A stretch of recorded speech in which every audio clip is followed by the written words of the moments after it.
Hi, Sisi. Hi, Gina. How is Focus Africa? We're just hanging on. And What? how is you? We're good here at Gina Farm KE. We're doing tamariro. Okay. We're quite impressed by the far we've gone with this crop. It's a new crop in some of our blocks. Okay. And in this block, which was now our fourth trial, it's really doing very good. Oh, yeah, I can see. Actually, can see in a bunch they are close to 30 fruits. Yeah, bunches are cutting heavily, as you can see, ranging between 10 fruits per bunch to around 22 fruits per bunch.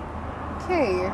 So what's that unique thing that this specific tree tomato has that differentiates it from the rest of the tree tomatoes? What happens with this tree tomato is an hermaphrodite kind of a tree tomato. Okay. It's able to pollinate itself. As a result, we're able to achieve so many fruits from just one bunch. Okay. Because fruits do not require close pollination, they're able to pollinate by themselves. As a result, we are having so many fruits per bunch. Oh, wow. Yeah. This is the first harvest, or have you had several? We've not begun harvesting this block. Is our block number 4 in tree tomatoes, and we've had other blocks in the past from where we got now this variety. Yeah. This block hasn't been harvested. We are hoping to harvest in the next 1 month. As I'll take you aloud, you can see some have begun to give the reddish color. Yes, please show me around. Yeah. Welcome. So as you can see, wow, this is great. Yeah, this is an indication now that the variety of tree tomato is hermaphrodite. Okay. Is able to give us reasonably a high number of fruits per every bunch. Okay, so this is what you're talking about, the color? Yeah. Because I can see it's different from the rest of them. These are closing to maturity. That's why you can see the color is changing slightly. Okay. However, the other bunches I'll show you that have colored more than that. Nice. This is really nice. Yeah. Maybe just a backstory for someone who's joining you for the first time. Maybe you can give an estimate of how many trees that you've planted here. This block, being one of our trial block, is 1/8 acre. In this 1/8 acre, we've done a spacing of 1 meter by 2 meters. Okay. So we are accommodating 250 stems in this block. Okay, and you mentioned something about how has the journey been, how many months so far, and how the whole thing has been? Let me say the journey has been like any other crops. There has been challenges, that is with pests, and also challenges with fungal infections. Okay. However, we've been able to successfully handle that. We've gotten the right pesticides, basing our experience from the old blocks. We've had 3 blocks in the past, as I mentioned. Okay. On this block now, we've borrowed the experience from our previous 3 blocks.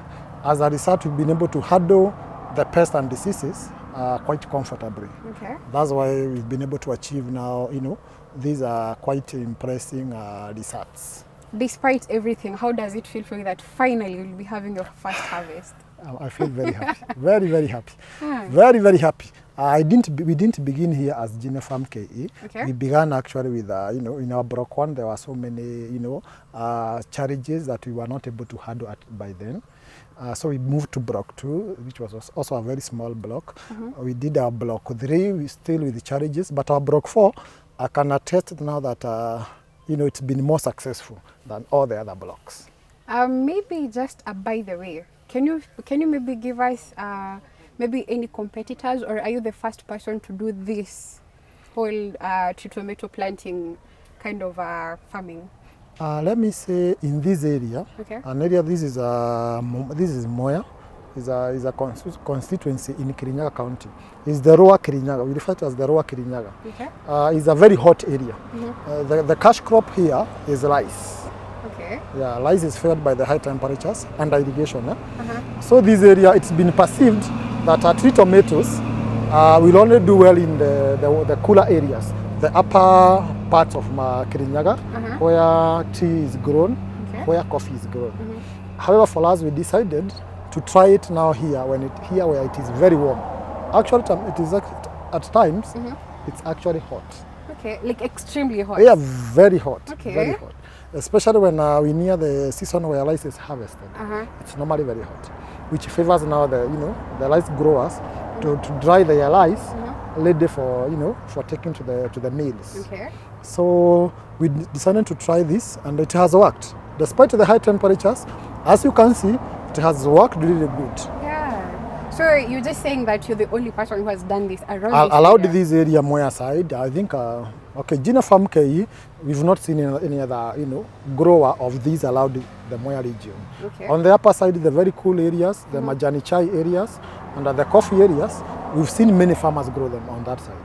But on the hotter side, I think we are likely to be the first people to make our trials, and our trials, getting successful. Yeah. Very, very amazing. I think this is literally the most beautiful thing I've ever seen when it comes to tree tomatoes. Oh, thank you. Yeah, maybe you can also tell us what's that one or two things that you really enjoy, or you enjoyed when you are cultivating and doing everything around this. What was that thing that you enjoyed mostly? As we did this, one thing we enjoyed most is the kind of spacing we were putting up. Okay. Why? We never began with this kind of spacing.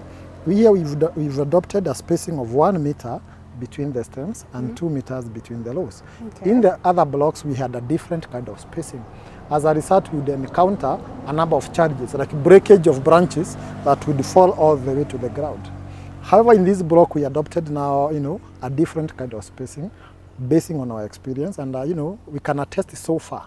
As we are approaching harvest, not a single branch has broken and fallen to the ground. Any branch that that breaks is supported by the neighboring branch and remains intact. Oh yeah, I can see it's like a canopy, kind of a plantation. Exactly. Yeah, Okay. yeah. So as we've always said in Gina Farm KE, it's advisable that you grow your tree tomatoes to form a canopy to ensure that your fruits are not scorched by the intense sunlight. Therefore, your fruits are able to ripen under very cool conditions, therefore achieving the eventual appealing market color and flavor. On the ground, is it mulching, or what exactly? Is it just the leaves on the floor, or is it like a water reservation kind of a technique around here? Yeah, indeed. As you can see between our two rows, the 2 meters distance, we've done a basin in between. To this basin, we do some nutrients, that is some manure and fertilizer, and then cover with the mulch. As a result, we're able to work with quite little amount of water. Okay. Bearing in mind we are on the hotter areas of of Kirinyaga. So by doing our mulch, we conserve water, and therefore we are able to achieve a quite impressive harvest. Okay. So, Mr. Engineer, I understand you are a very popular seedling seller around here. And maybe for someone who wants to try out selling this amazing kind of tree tomato seedling, who is your targeted buyer? Is it accessible to anyone? Maybe I need to buy like 3 seedlings to plant around my home area. Are you targeting someone who is looking maybe to plant in such a large kind of plantation, or who is your targeted buyer when it comes to the market side? Oh, let me say that regarding our seedlings, our seedlings are open to all members of the public, however few, however much.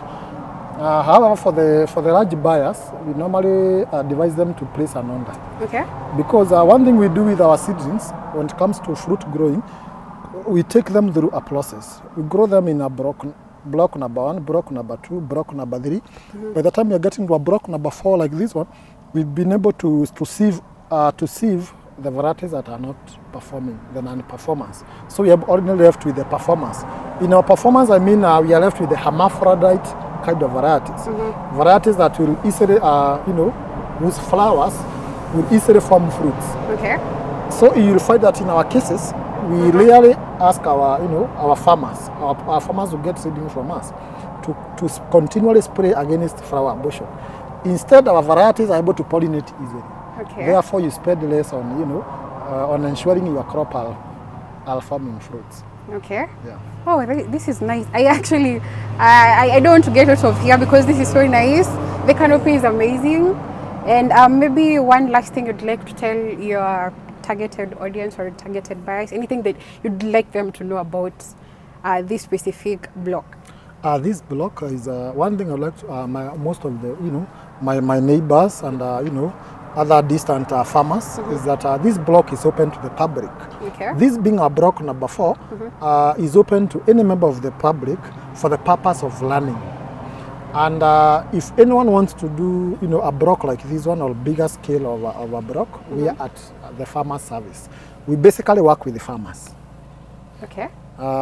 What do I mean by that? We walk a journey to ensure that we stock a variety that is performing for the farmer, that is giving returns for the farmer. Okay. From that point, you know, we've been able to link up with buyers. Through the various videos that we do, we've been able to receive calls from buyers. So it's very easy for us to link, you know, a farmer to a buyer. Okay. Normally very easy. We work with you the journey in the farm, you get successful at production. From there now we link you up with a buyer. Okay. Basically we don't become intermediaries, we just link you up direct. Okay. Then you do business with the buyer. Oh, that's very unique. Yeah, yeah. Is it maybe, you know, the fee, you talk about it when the person is there, right? We don't charge for our services. All Okay. our services are offered free of charge. Okay. Be it agronomical advice, that is telephone calls, be it linking you up with a client, we don't charge anything. No. We just you know, give you our hermaphrodite seedlings at a cost. From there we walk with you the journey of you know, growing those trees in your farm and ensuring they are successful. Okay. From that point now we link you up with the buyer and you know, we let you enjoy the freedom of, you know, reaping you sweat. Okay, Yeah. that's nice. My colleague farmers, as you engage in other fruit trees, I would encourage you to also engage in tree tomato farming. You are free to visit this block. These are block number 4 in tree tomatoes. You are free to come here, learn 1 or 2 things. Also, you know, you help me, you know, calculate the number of fruits. They are really massive. The bunches are bearing so much. Also, do a trial of this variety in your farm and realize the benefit of growing hermaphrodite fruit trees. Try it in your area, be it very hot, be it quite cool, and you know, share an experience with us.